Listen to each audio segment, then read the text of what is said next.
नमस्कार दोस्तों, आप सभी को यूथ रैंकर्स एकेडमी में आप सभी का स्वागत है। आज की टॉपिक है न्यूटन के गति का विषयक नियम या प्रथम नियम। आज का टॉपिक है न्यूटन के गति का विषयक नियम या प्रथम नियम। Newton's first law of motion. Newton का प्रथम नियम यह कहता है कि जब कोई वस्तु विरामावस्था में है तो वह विरामावस्था में ही रहेगी। जब कोई वस्तु गति अवस्था में है तो वह गति अवस्था में ही रहेगी जब तक कि उस पर कोई बाह्य बल ना लगाया जाए, तब तक उसके स्थिति में कोई परिवर्तन नहीं होगा। ये चीज़ न्यूटन के गति का प्रथम नियम। फिर से एक बार हम लोग देखेंगे। न्यूटन के गति के प्रथम नियम या विषयक नियम के अनुसार जब कोई वस्तु गति अवस्था में है तो वह गति अवस्था में ही रहेगी। जब कोई वस्तु विरामावस्था में है तो वह विरामावस्था में ही रहेगी जब तक कि उस पर कोई बाह्य बल ना लगाया जाए, तब तक उसके स्थिति में कोई परिवर्तन नहीं होगा। तो हम लोग देखते हैं, ये कोई वस्तु हो गई, यानी ये कोई वस्तु है, कोई ऑब्जेक्ट हो गया। ये ऑब्जेक्ट किस अवस्था में है? मोशन पोजीशन में है। मोशन पोजीशन यानी गति अवस्था में है। गति अवस्था में है, ये हमेशा गति अवस्था में ही रहेगी। ये कहा जा रहा है जब कोई वस्तु गति अवस्था में है तो गति अवस्था में ये हमेशा गति अवस्था में ही रहेगी जब तक कि इस पर कोई बाह्य बल ना लगाया जाए। अगर इस पर जब तक कि कोई बाह्य बल ना लगाया, यानी बाहर से कोई वो बल ना लगाया जाए, तब तक इसके स्थिति में कोई परिवर्तन नहीं होगा।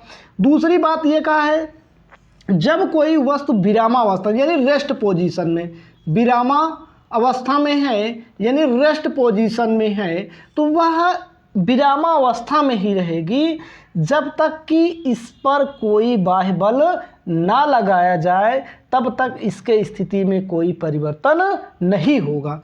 जैसे अगर कोई बुक टेबल पर रखी है तो वो टेबल पर हमेशा रखी रहेगी जब तक कि उस पर कोई बाह्य बल ना लगाया जाए, तब तक इस वस्तु या ऑब्जेक्ट के स्थिति में कोई परिवर्तन नहीं होगा। ये न्यूटन का प्रथम नियम कहता है कि कोई वस्तु गति अवस्था में है तो वह गति अवस्था में ही रहेगी, कोई वस्तु विरामावस्था में है तो वह विरामावस्था में ही रहेगी जब तक कि इस पर कोई बाह्य बल न लगाया जाए, तब तक इसके स्थिति में कोई परिवर्तन नहीं होगा।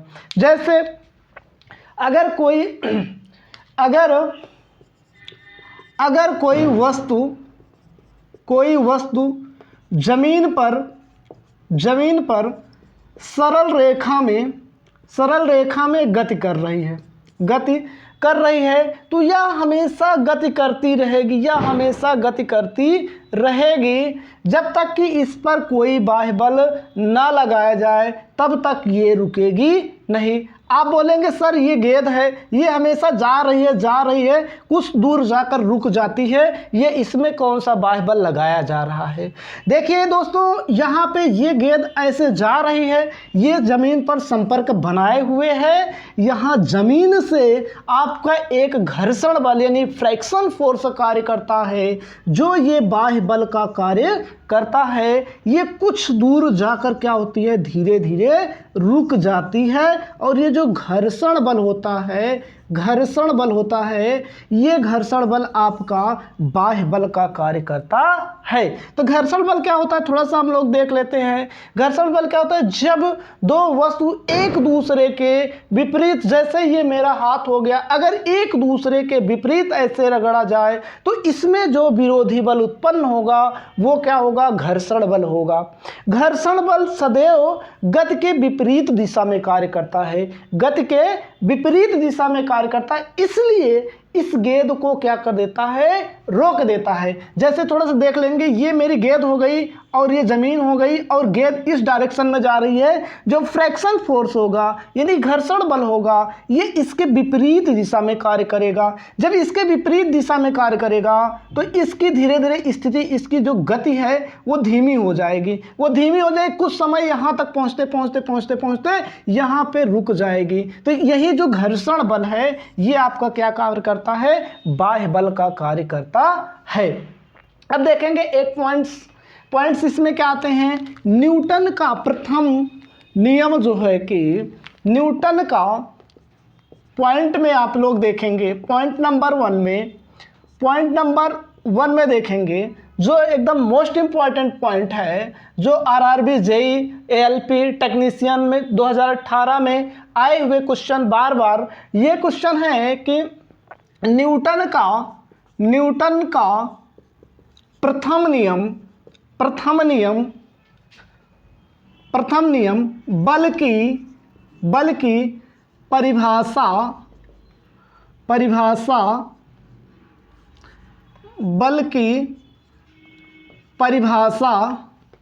को बताता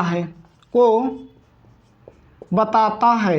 यानी आपको क्वेश्चन कुछ इस टाइप में पूछा गया था कि न्यूटन का प्रथम नियम किसको बताता है, तो आप लोग बताएंगे न्यूटन का प्रथम नियम बल की परिभाषा यानी फोर्स की डिफिनीशन को एक्सप्लेन करता है।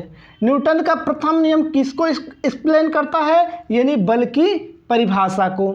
दूसरे पॉइंट में इसी डिफिनीशन को, न्यूटन के प्रथम नियम को ही हम लोग जड़त्व कहते हैं। क्या कहते हैं, जड़त्व कहते हैं, यानी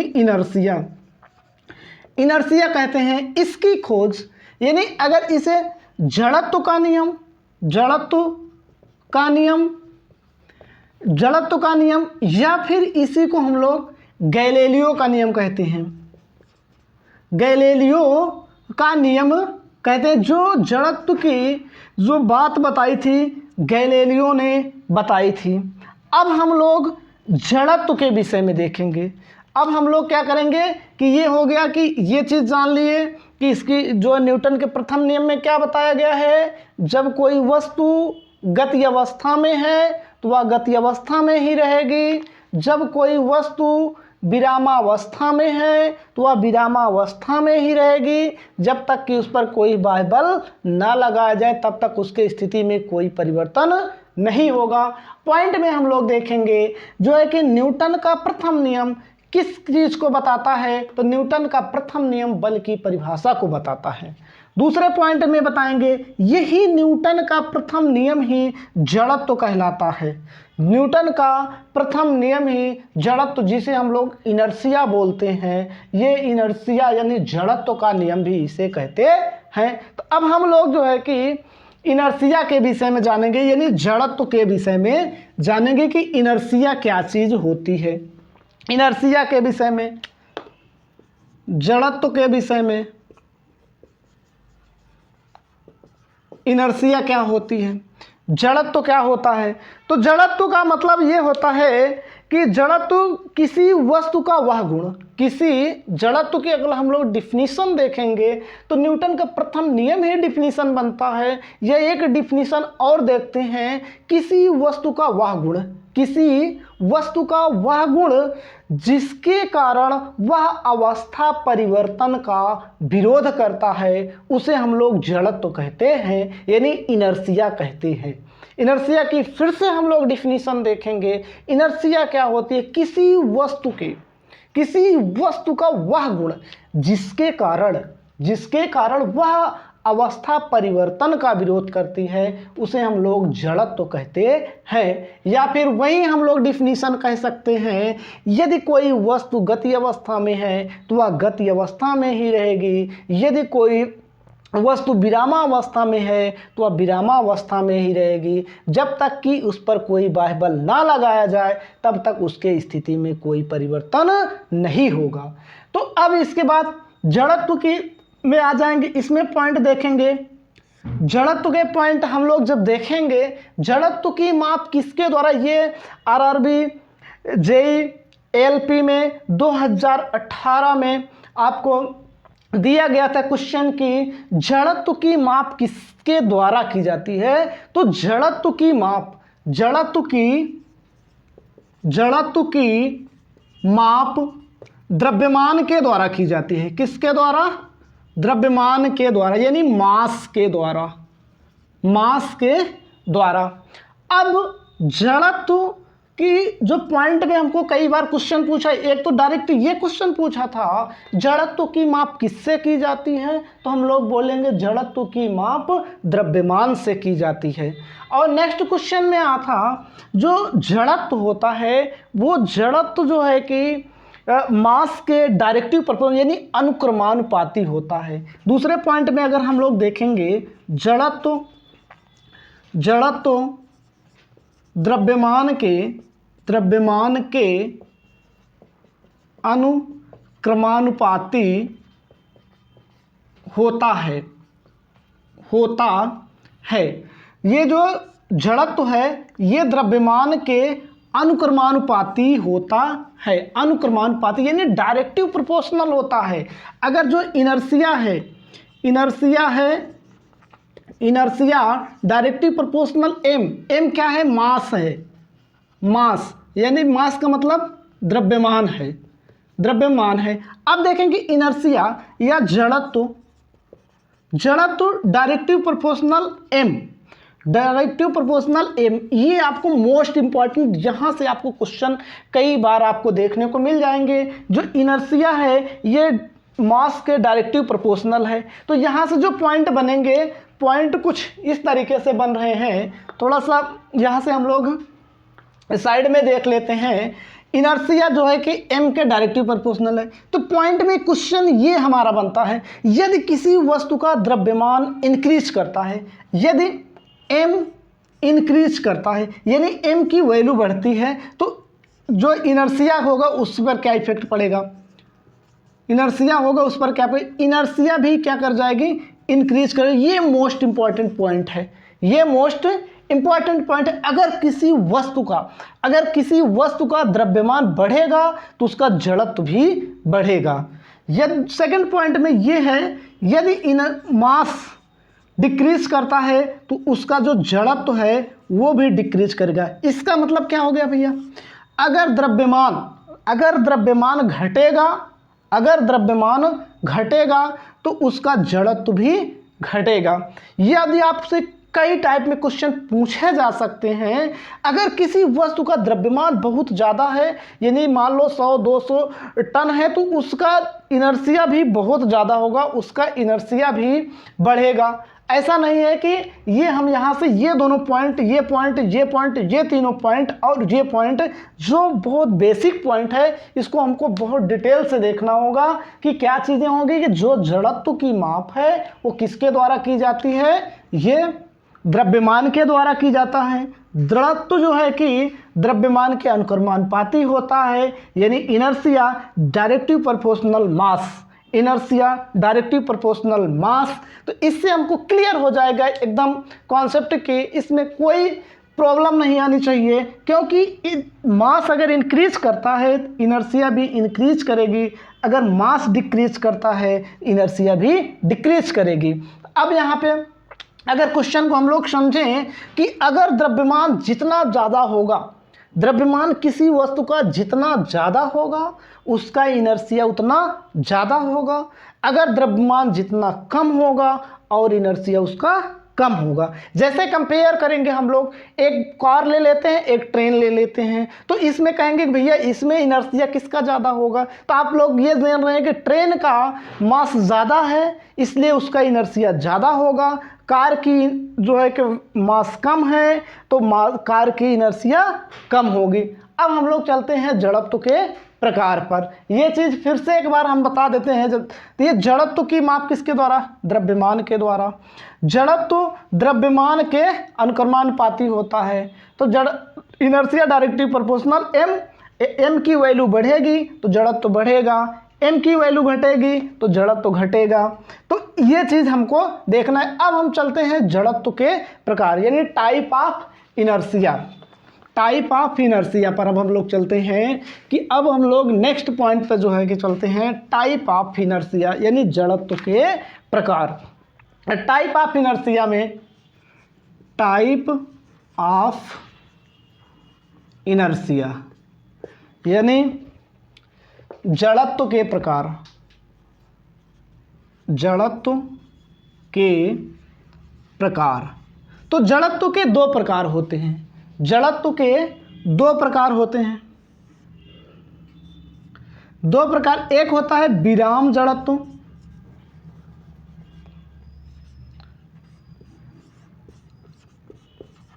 विराम जड़त्व जिसे हम लोग इनर्शिया ऑफ रेस्ट बोलते हैं, इनर्शिया ऑफ रेस्ट। दूसरा है गतिक जड़त्व या गति जड़त्व जिसे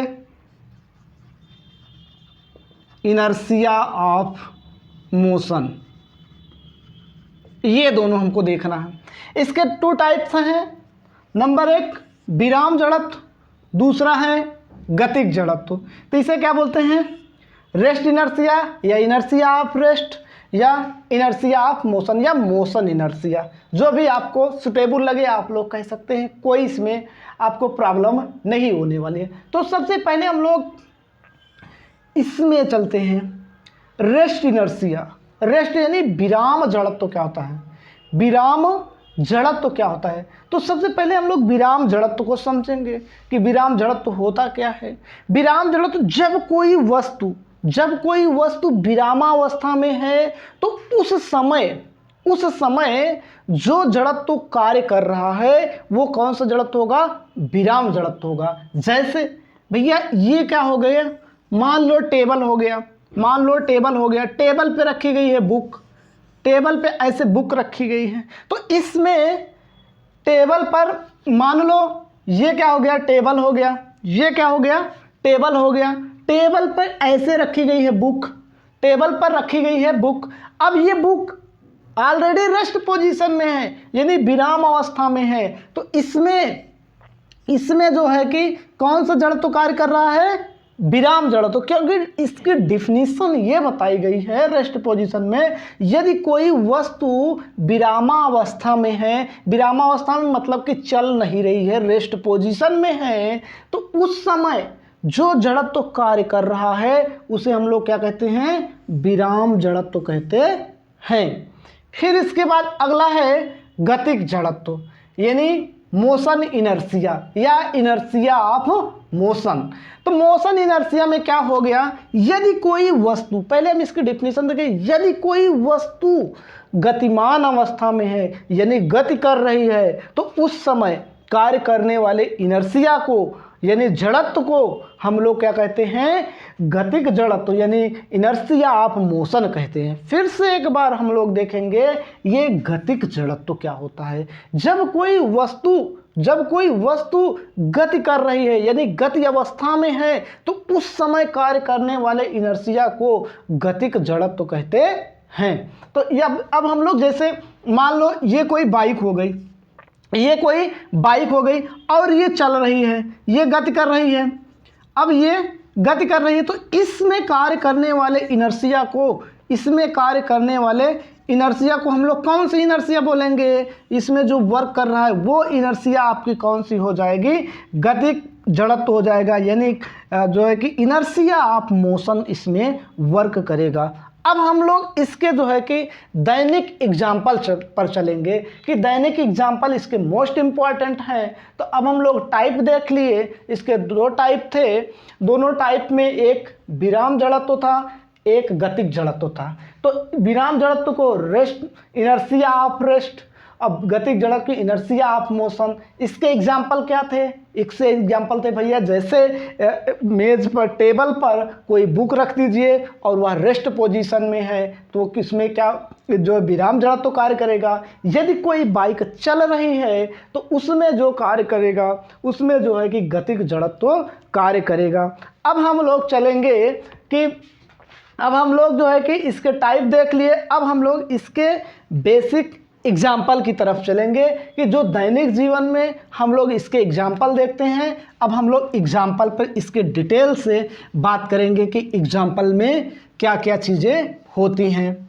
पहला एग्जाम्पल हम लोग देखते हैं पहले हम लोग कुछ विराम जड़त्व के एग्जाम्पल देख लेते हैं। विराम, थोड़ा समझ लेते हैं विराम जड़त्व के एग्जाम्पल हम लोग थोड़ा सा देख लेते हैं।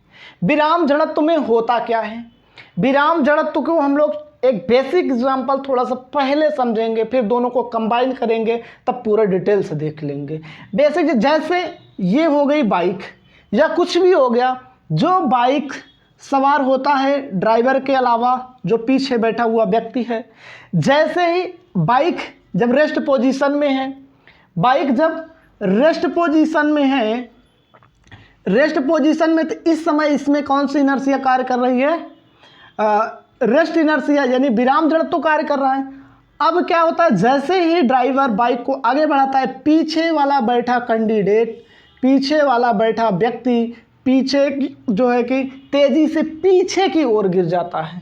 तो इसमें कौन सा जड़त्व था जो ये पीछे की ओर झुका? तो इसमें कौन सा जड़त्व था? विराम जड़त्व था। कौन सा जड़त्व था? विराम जड़त्व था। इसलिए क्योंकि उसकी जो बाइक है और उसका आधा पार्ट शरीर का है वो गति अवस्था में आ गया, लेकिन आधा पार्ट उसका किस अवस्था में था? विराम ही अवस्था में था। इसलिए वो किस कंडीशन में, ये वाला पार्ट जो नीचे वाला पार्ट था वो गति में हो गया और ये वाला, तो इस समय कौन सा जड़त्व कार्य कर रहा था? विराम जड़त्व। इसलिए ये विराम जड़त्व के कारण गिरा। फिर हम लोग गतिक जड़त्व का एक एग्जाम्पल देख लेते हैं, फिर दोनों को कंबाइन करके देखते हैं कि इसका जो है कि एकदम डिटेल से समझ में आ जाएगा। गतिक जड़त्व में क्या था? गतिक जड़त्व का एग्जाम्पल था कि जैसे कोई बाइक हो गई, ये मान लो थोड़े समय के लिए बाइक हो गई, ये इसका ड्राइवर हो गया मान लो सपोज दैट, और ये इसके पीछे कोई व्यक्ति बैठा हुआ है। अब व्यक्ति बैठा हुआ है जब ये गति अवस्था में है। किस अवस्था में? गति अवस्था में है। जब ये गति अवस्था में है तो ये भी व्यक्ति बाइक के साथ गति अवस्था में है। ये भी व्यक्ति बाइक के साथ गति अवस्था में है। जब ये एकाएक ब्रेक लगाता है, एकाएक ब्रेक लगाता है, ये पूरी गाड़ी विराम अवस्था में हो जाती, लेकिन ये पीछे बैठा हुआ व्यक्ति गति अवस्था में ही बना रहता है। इसलिए इसमें गति जड़त्व होता है और ये इसके ऊपर चढ़ जाता है। इसके ऊपर चढ़ने को यानी इसके ऊपर इसको धक्का दे देता है। तो इस समय जो जड़त्व कार्य कर रहा था गति के दौरान, वो कौन सा जड़त्व था? गतिक जड़त्व था। अब हम लोग अगला जो है कि अब यहाँ से दोनों को कंबाइन लेकर चलेंगे। कंबाइन का मतलब ये हो गया कि पहला एग्जाम्पल है बस अथवा कार की विराम गति। बस अथवा कार की विराम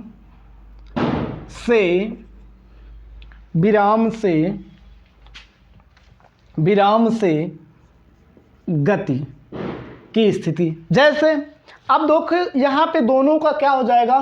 कंबाइंड, जो भी बताए दोनों का कंबाइंड। जैसे बस हो अथवा कार हो, मान लो ये कोई व्यक्ति ऐसे, ये बस है, बस में सीट होगी ऐसे, यहाँ पे सीट होगी, मान लो यहाँ पे कोई व्यक्ति बैठा है, ये कोई व्यक्ति बैठा है, कुछ इस टाइप में बैठा हुआ है, ये इस टाइप में कोई व्यक्ति बैठा हुआ है, तो ये इस टाइप में मान लो कि व्यक्ति बैठा हुआ है, और ये पूरा बस है या कार है।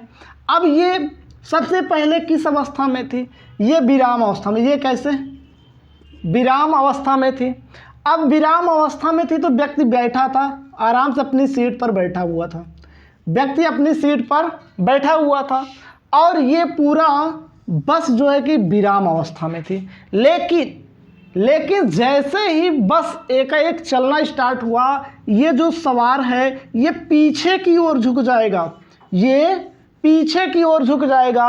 तो अब देखो दोनों एक साथ हो गए। यहाँ पे ये वाला पोर्शन इस व्यक्ति का, यहाँ तक पोर्शन, ये पहले जब बाइक जैसे ही बस चला, ये किस अवस्था में था? ये विराम अवस्था में बना था। और यहाँ तक ये जो बाइक चल रही, इसका संपर्क जहाँ तक था ये गति अवस्था में हो गया। इसलिए ये गति अवस्था को मेंटेन, विराम अवस्था को मेंटेन यानी इसको पूरा कंप्लीट करने के लिए, गति अवस्था में आने के लिए ये अपनी स्थिति पर सेम पर रहा और ये कह रहा गति अवस्था में आ गया। तो इसलिए ये पीछे की ओर अपनी स्थिति में बनाए रखने के लिए ये पीछे गिर गया और ये आगे बढ़ गया, तो इसलिए ये व्यक्ति पीछे की ओर गिर जाता है। दूसरी कंडीशन में है, जब मान लो यही बस है, अब बस चल रही है ऐसे, अब व्यक्ति ऐसे बैठा हुआ है, व्यक्ति ऐसे बैठा हुआ है और बस चल रही, जैसे ही ब्रेक लगाया जाता है ये व्यक्ति का पूरा पोर्शन जो है कि यहाँ तक गति अवस्था में पूरा है, लेकिन जैसे ब्रेक लगाता है यहाँ तक तो ये विराम अवस्था में, ये गति अवस्था में, इसलिए ये आगे की तरफ झुक जाता है। ये पूरा जो है कि आपका। अब नेक्स्ट एग्जांपल हम लोग चलते हैं, जैसे कंबल से हम लोग अथवा बस की पूरी विराम गति से, ये पूरा आपका एग्जांपल क्लियर हो गया। अब नेक्स्ट वीडियो जो है कि न्यूटन का सेकंड लॉ जो है कि नेक्स्ट वीडियो में आपको प्रोवाइड किया जाएगा।